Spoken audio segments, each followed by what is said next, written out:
My name is Preston, and my presentation is going to be on Reebok and how advertising messaging can be improved within the company.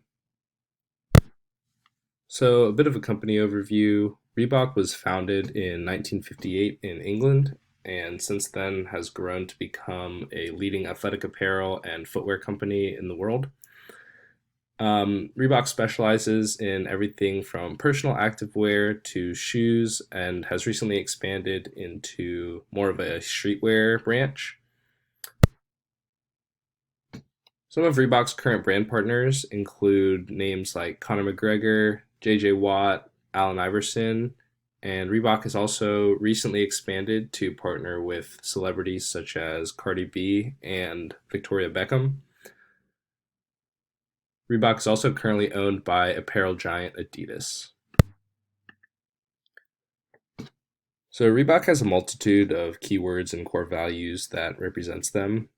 To start off, the mission statement is always challenge and lead through creativity. Ever since Reebok was founded, the company has always tried to be an innovator and sort of be on the cutting edge of developing new technology in the industry. And so I feel like that mission statement kind of sums that up. Some other words that I chose to describe Reebok as a brand are fitness, innovation, provocative, unexpected, curious, and purpose. Reebok has the motto that sports and fitness have the ability to change people's lives, and they've really dedicated themselves through their messaging to get that point across.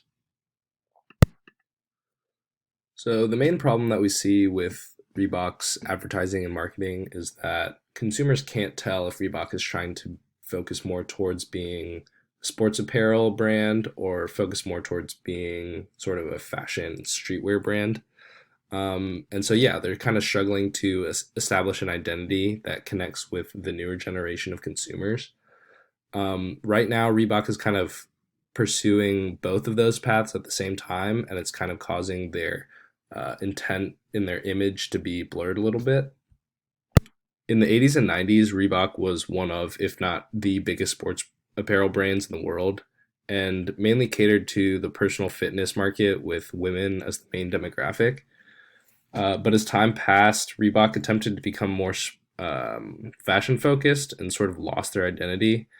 And so, yeah, up until now, Reebok has sort of gone back and forth promoting themselves as sports apparel as well as a fashion and streetwear brand. Um, Other larger brands like Nike and Adidas can get away with something like this because of the brand loyalty that they've developed, but Reebok's resources are already spread so thin that it's difficult to do this well and be successful at it.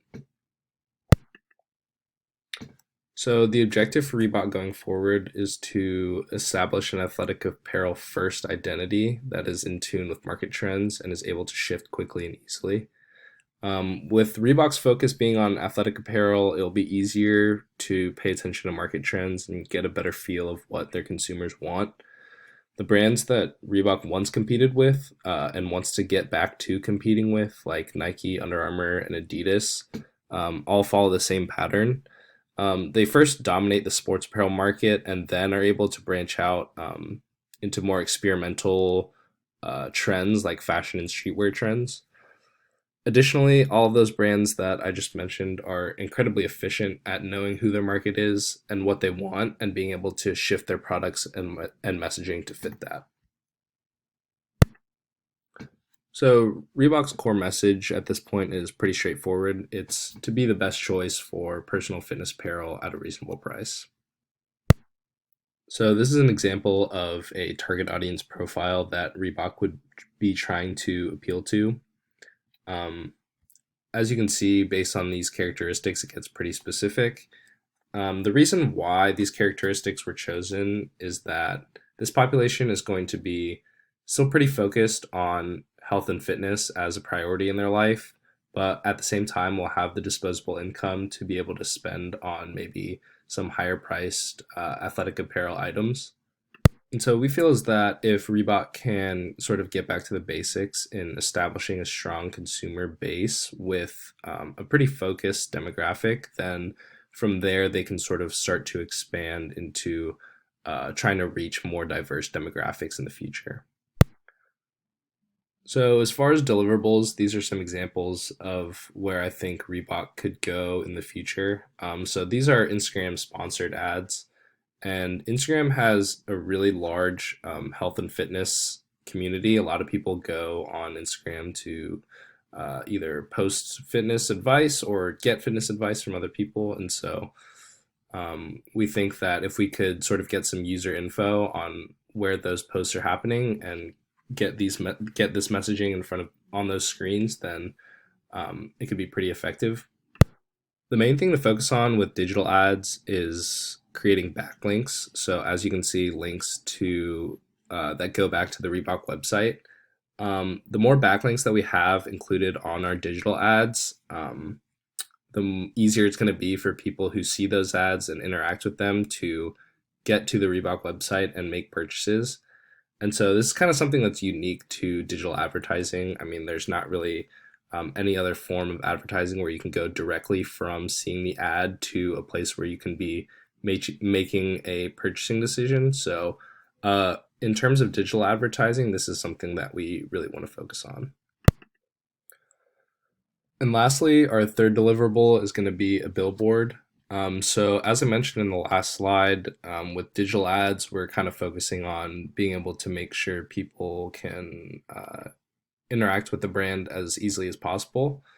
But with billboards, it's more so of reminding anyone who sees the billboard about who Reebok is and the values that the company has as a whole. And so I think a more generalized message about the values of the company is going to be more effective at reminding people, yeah, like who Reebok is and sort of what they stand for as a whole.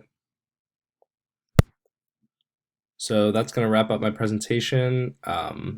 Thanks for watching. Let me know if you guys have any questions.